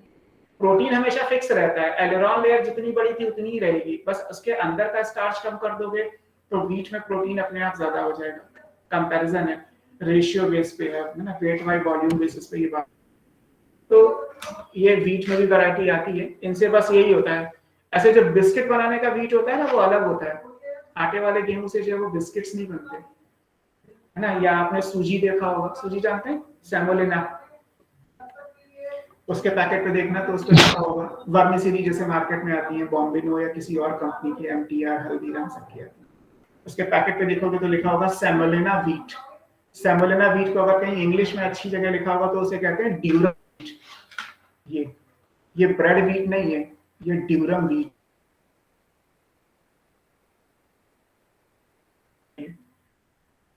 अब पता है कि बिस्किट में नमक और चीनी कुछ ना कुछ तो मिलाओगे, तो अगर मुंह में कड़वा भी लग रहा है तो क्या फर्क पड़ता है, पेट में जाके तो आपका डाइजेस्ट हो ही जाएगा, और ये सस्ता आता है। अब ये अलग अलग इंडस्ट्री का अलग अलग फंडा है कि वो किस बात को कैसे बेचते हैं। कंपनी हमेशा वो चीज बताती है जिससे उसकी मार्केट वैल्यू ज्यादा हो जाए। तो हम जो खाते हैं चपाती वाला गेहूं वो कहलाता है ब्रेड वीट। वीट ये सूजी वाला है ना, इसे सेमोलिना कहते हैं या सूजी भी कह देते हैं, इसे ड्यूरम वीट कहते हैं। अब वो आटा मैगी आती है या सेमोलिना सूजी के जो भी प्रोडक्ट आते हैं, पास्ता आता है या मैक्रोनी आती है, सब इसी से बनती है। and they are healthier, much healthier than maida, much healthier than आटा, because ये प्रोटीन का पार्ट है. प्रोटीन आपकी बॉडी को नुकसान कभी नहीं देती, लेकिन हाँ कार्बोहाइड्रेट आपकी बॉडी में एक लिमिट से ज्यादा जाएगा तो दैट मे कॉज ओबेसिटी. तो शायद इसलिए प्रोटीन का आजकल ट्रेंड ज्यादा हो गया है. तीसरा एग्जांपल नेक्स्ट, राइस. राइस में आयरन रिच, वैसे तो राइस में आयरन एक माइक्रोन्यूट्रिएंट है, बट आयरन रिच राइस भी आता है. इसमें 5 गुना ज्यादा आयरन है ना, 5 times more iron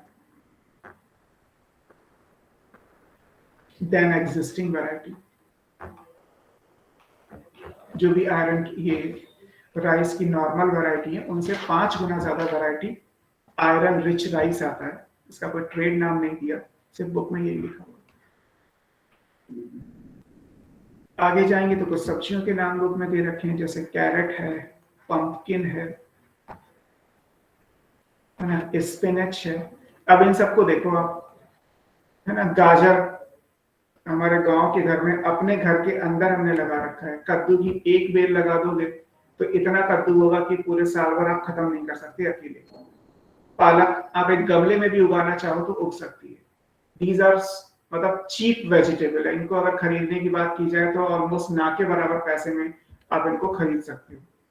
तो ऐसी वेजिटेबल्स के अंदर ब्रीडिंग करके इन सब में क्या किया गया, इनमें विटामिन ए बढ़ा दिया गया. Vitamin A rich carrot, pumpkin और स्पिनच की वैरायटी बना दी गई. इसी तरीके से बिटर गॉर्ड, करेला, एक बेल लगा दीजिए और उसमें आपको पूरे साल भर के लिए करेले मिल जाएंगे, पूरे सीजन आप खा सकते हो. बथुआ जो कहीं भी फ्री में से तोड़ लीजिए आप, यहाँ तो दिल्ली में बिकता है, वरना गेहूं के खेत में एज ए वीड होता है बथुआ, चीनोपोडियम. गांव में तो वो लोग कहते हैं कि आओ भैया हमारा बथुआ साफ कर दो. बथुआ साफ कर दोगे तो उनके गेहूं की खेती अच्छी हो जाएगी, तो वो लोग फ्री में दे देते हैं. यहाँ सेल होता है, डिफरेंट है. टोमेटो, टोमेटो में जो देसी वैरायटी है वो है ना, ऐसे मस्टर्ड जो राई होती है, सरसों, ये इन सब में विटामिन सी ज्यादा है. ये विटामिन सी रिच है, ये विटामिन ए रिच है.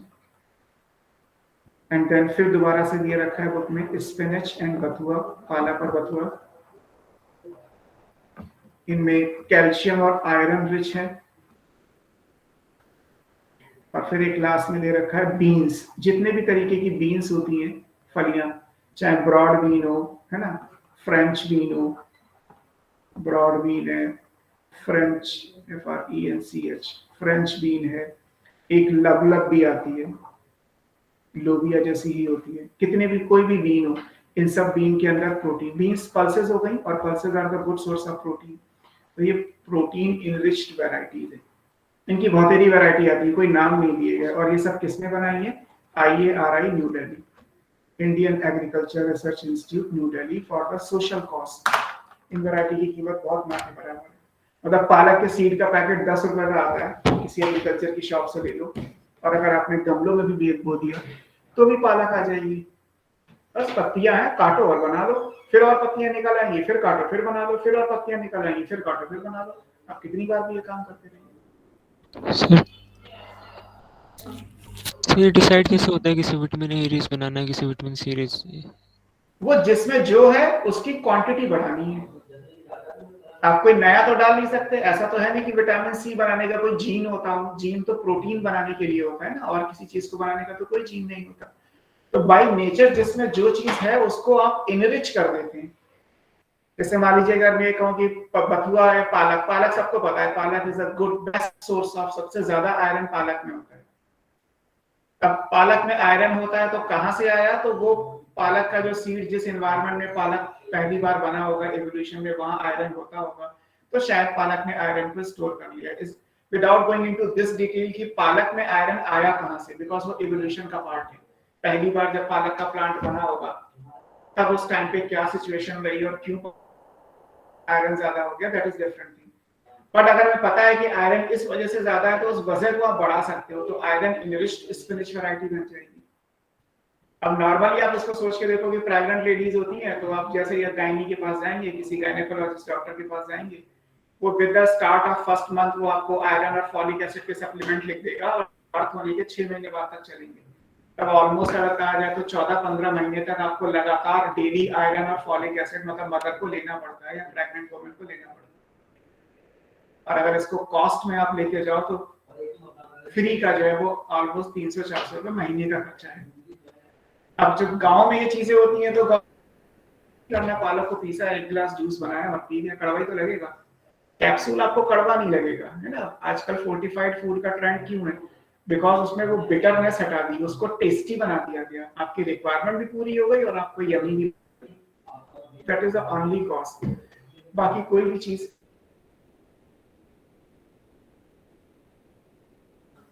बस वो हम सब कुछ डेली बेस पे ले नहीं पाते।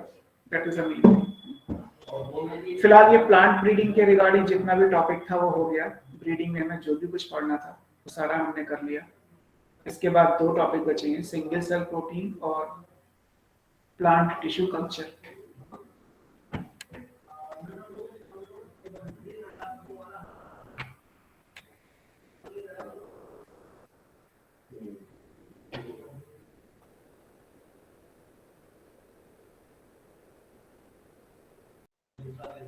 सिंगल से भी तो टाइम है ना, क्लास आपकी अगर 7:30 पे छूट थी, मैंने 15 मिनट का ब्रेक दिया, 7:15 तक तो हो जाएगा 10 मिनट में।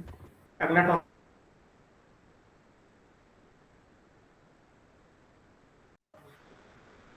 SCP।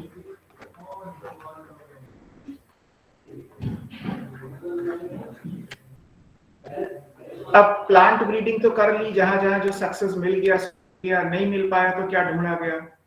फिर देखा गया कि क्या माइक्रोब को खा के आप अपनी प्रोटीन की रिक्वायरमेंट पूरी कर सकते हो। वो ऑप्शन भी ढूंढा गया। That option is single cell protein. Microbe यानी कि बैक्टीरिया, फंगी, वो एक सेल के हैं और अगर वो प्रोटीन का सोर्स है तो उनको भी आप एज ए फूड यूज कर सकते हो, है ना। तो SCP क्या है? SCP बेसिकली माइक्रोब है ना, production of biomass.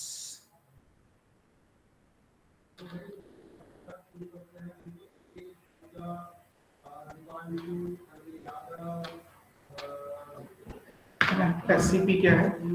Production of biomass. इस बायोमास में सब कुछ है, लेकिन जब इस कॉन्सेप्ट को बिल्ड किया गया था तो प्रोटीन के सेंस में किया। प्रोटीन होना जरूरी है, बाकी कुछ और एडिशनल मिल रहा है सो फॉर सो गुड, नहीं मिल रहा तो भी कोई बात नहीं, प्रोटीन का होना जरूरी होना चाहिए। So production of biomass in large scale, आपको बड़े पैमाने पे ये काम करना है। और कैसे करना है? यूजिंग माइक्रो ऑर्गेनिज्म,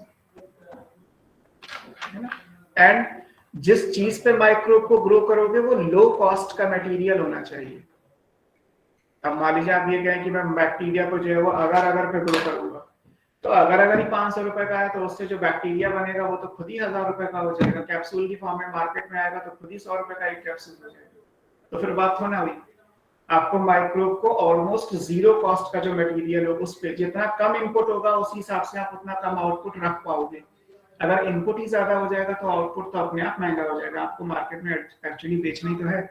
तो लो कॉस्ट मटेरियल चाहिए और माइक्रोब चाहिए, और अगर माइक्रोब डिवाइड करके अपना मास इंक्रीज करेंगे और अगर वो माइक्रोब प्रोटीन का सोर्स है तो उसको आप सिंगल सेल प्रोटीन में ला सकते हो।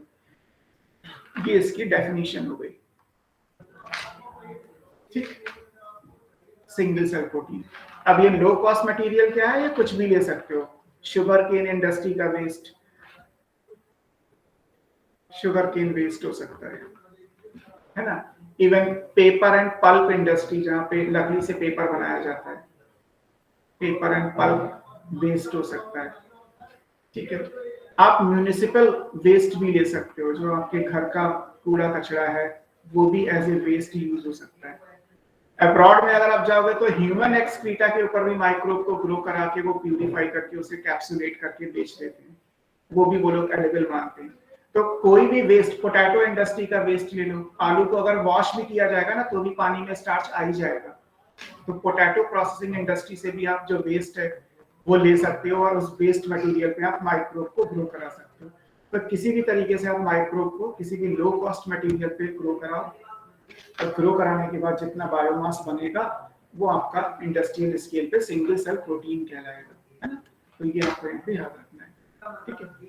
अब यहाँ पे एक डेटा भी दिया है कि हम ये काम कर क्यों रहे थे। तो कर इसलिए रहे थे क्योंकि अगर हम मान लीजिए ग्रेन से मीट पे, मान लीजिए आपने एग्रीकल्चर बढ़ाया, एग्रीकल्चर में आपको फ्रूट, वेजिटेबल, सीरियल, पल्सेस, अनाज, दालें सब मिल गया। पॉपुलेशन तो तब भी बढ़ रही है, आपकी पॉपुलेशन की डिमांड पूरी नहीं हो रही, तो आपने कहा चलो ठीक है, खेती से पूरी नहीं होगी तो हम meat based non vegetarian diet पे चले जाएंगे। आपने कैटल्स जो भी है, मतलब हैम ले लिए या गोट बफेलो ले ली या शीप ले ली, जहाँ पे जो भी एनिमल का मीट कंज्यूम किया जाता है, जिस कंट्री में जो भी है वो सब हम मान लेते हैं, तो आपने एनिमल बेस्ड फूड लेना शुरू कर दिया। लेकिन किसी भी एनिमल से फूड को लेने के लिए उस एनिमल को तो आपको फॉडर देना पड़ेगा ना। अगर आप मान लीजिए गाय या बफेलो या बीफ को कोई यूज कर रहा है, या कोई मान लीजिए हैम या गोट को यूज कर रहा है इस काम के लिए, तो उन्होंने जो मटेरियल खाया है वो तो आपको ग्रीन प्लांट, वो हर्बीवोरस एनिमल है, उन्हें तो फॉडर देना पड़ेगा ना। तो अल्टीमेटली इधर से नहीं तो उधर से आपकी फॉडर पे जो एग्रीकल्चर पे जो डिमांड है वो तो वहीं की वहीं रह गई ना। तो फिर ये तीसरा ऑप्शन ढूंढा गया कि सिंगल सेल प्रोटीन भी एक ऑप्शन बनाया जा सकता है ना?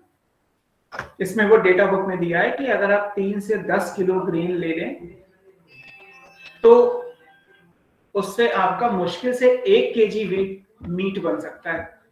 अगर 3 से 10 किलो आप जो बायोमास अगर किसी कैटल को दोगे तो कैटल की बॉडी से प्रोबेबली स्टैटिकल डेटा है 1 केजी ऑफ मीट आपको मिलेगा।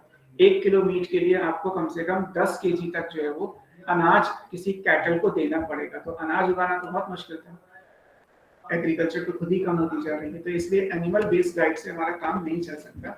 हमें फिर तीसरा अदर अल्टरनेटिव पे जाना पड़ा, and that alternative is single cell protein. तो ये सिंगल सेल प्रोटीन के बारे में दे दिया गया। अब यहाँ से एक एग्जांपल भी दे दिया गया कि अगर हम मान लीजिए एक काऊ लेते हैं, वन काऊ है और ये काऊ 250 केजी की है, 2.5 कुंटल की एक गाय है, तो ये कितना दे रही है? ये पूरे दिन के अंदर आपको दूध में से प्रोटीन निकालोगे तो लगभग 200 ग्राम प्रोटीन मिलेगी पर डे, है ना। डे बेसिस पे आपको प्रोटीन कितनी मिल रही है? 200 ग्राम। और इसकी जगह अगर हम 250 ग्राम ऑफ माइक्रोब ले लें, कोई बैक्टीरिया या फंगी ले लें, तो इससे हमें 25 टन प्रोटीन मिलेगी पर डे। अब आप इसी से अंदाजा लगाओ, एक गाय से आपको केवल 200 ग्राम प्रोटीन मिल रही है, और गाय को कितना खिलाना पड़ेगा वो भी इंपॉर्टेंट है ना। जबकि आपने 250 ग्राम अगर बैक्टीरिया को लेके अपना काम शुरू किया तो एक दिन में 24 घंटे में 25 टन बायोमास बच जाएगा। इस 25 टन बायोमास से आप कितने प्रोटीन के कैप्सूल बना सकते हो, आप खुद ही इससे अंदाजा लगा लीजिए। तो इसलिए सिंगल सेल प्रोटीन का कॉन्सेप्ट एग्जिस्टेंस में आया या ह्यूमन के लिए यूजफुल हो गया। अब कौन कौन से माइक्रोब हैं वो एग्जांपल दे दिएगा। जैसे कुछ एल्गी हैं हमारे पास, एल्गी में कौन कौन सी है? सबसे पहले स्पाइरुलिना। स्पाइरुलिना आपने साइनोबैक्टीरिया में पढ़ा होता है ना, बीजीए है ये, ब्लू ग्रीन एल्गी है ना, साइनोबैक्टीरिया। इसी तरीके से क्लोरेला, क्लोरेला एक ग्रीन एल्गी है, प्लांट किंगडम में आपने पढ़ा होगा, और स्पाइरुलिना को आपने मोनेरा में पढ़ा होगा। तो क्लोरेला हो गया, स्पाइरुलिना हो गया, ये एल्गी हो गई। ऐसे अगर हम बैक्टीरिया में मान लीजिए कोई माइक्रोब ले रहे हैं, तो जिसका एग्जाम्पल था वो था मिथाइलोफिलस। मिथाइलोफिलस, इसकी स्पीशीज है मिथाइलोटोफस। मिथाइलोटोफस ये वो है जो 250 ग्राम अगर एक दिन में आपने कल्चर किया तो 25 टन प्रोटीन बना देगा, as compared to a cow of 250 kg that will produce only 250 gram of 200 gram of protein। तो ये बैक्टीरिया भी सिंगल सेल प्रोटीन का काम करता है। इसके अलावा एक्रोमोबैक्टर है, ये भी बैक्टीरिया है जो आप खाने में यूज कर सकते हो, एक्रोमोबैक्टर है ना। सेलोमोनास है, ये भी है सेलोमोनास, नहीं बैक्टीरिया है। अगर आप फंगी में लोगे तो फंगी में भी आपको सिंगल सेल के कुछ मिल जाएंगे। फ्यूजेरियम है, ये भी सिंगल सेल का है जो ऐसे फूड यूज किया जा सकता है। कैंडिडा है जो एक तरीके का ईस्ट है, Candida is also used in the form of food, है ना, ये हो सकता है। अब इसमें वैसे एक एक्सेप्शन मशरूम है, हालांकि मशरूम सिंगल सेल का नहीं होता, मशरूम इज मल्टी सेलुलर, ये सिंगल सेल का नहीं है, but it is also a good source of protein, ये भी प्रोटीन का सोर्स है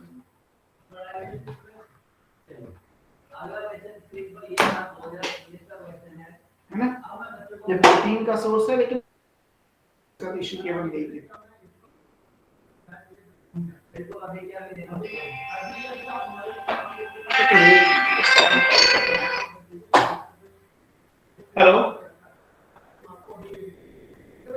हेलो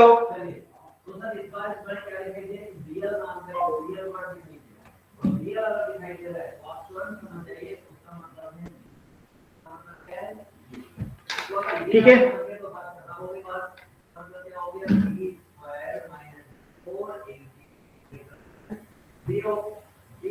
अब बचा केवल टिश्यू कल्चर, वो नेक्स्ट क्लास में कर लेंगे टिश्यू कल्चर और फिर अगला chapter microbe in human welfare. इतना ही बचा है ना हमारे लिए। सर ने एनवायरमेंटल पोल्यूशन करा दिया ना।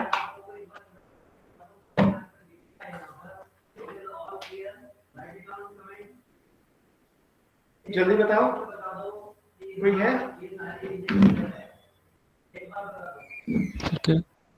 इन्वायरमेंटल पोल्यूशन सर ने करा दिया ना जूलॉजी में, इन्वायरमेंटल इश्यूज। सर अभी तो बायोटेक ही चल रहा है, दूसरा चैप्टर। अच्छा, अभी बायोटेक चल रहा है तो ठीक है, वो अगर वो करा देंगे तो मुझे नहीं कराना, फिर मुझे केवल ये खत्म करना है, प्लांट टिश्यू कल्चर और माइक्रोब इन ह्यूमन वेलफेयर। तो आई थिंक बॉटनी के सारे चैप्टर्स जो आपके पास थे वो पूरे हो गए।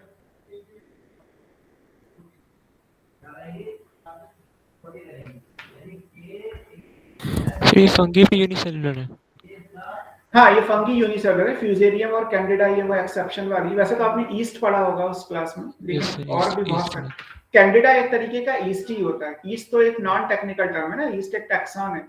ईस्ट में जीनस लिखोगे तो सैक्रोमाइसिस अलग होता है, साइजोसैक्रोमाइसिस अलग होता है, कैंडिडा भी ईस्ट होता है, टारोडॉप्सिस भी ईस्ट होता है, और अभी हम माइक्रोब में पढ़ेंगे तो वो भी एक ईस्ट है ना, मोनेस्कस परप्यूरियस नाम दिया होगा, that is also a kind of east. तो ईस्ट बहुत सारे होते हैं, तो कैंडिडा को भी एज ए फूड यूज कर लेते हैं। इनमें सबसे ऊपर जो लिखा है स्पारुलिना और क्लोरेला, 99.99% तो यही यूज किए जाते हैं। स्पारुलिना के कैप्सूल्स तो आते ही हैं, और क्लोरेला भी सिंगल सेल प्रोटीन का सोर्स है।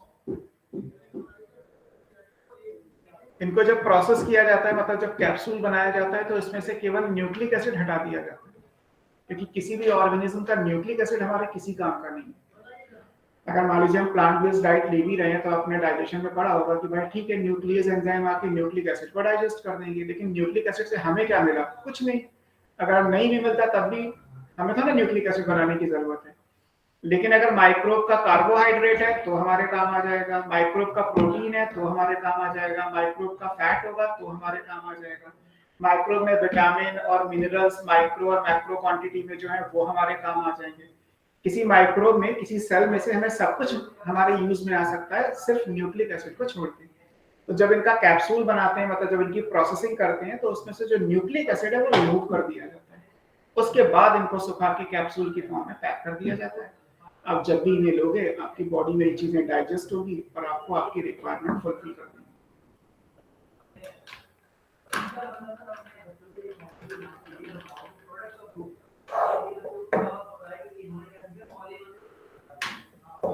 ठीक है, मैं इसको हटा रहा हूँ स्लाइड को।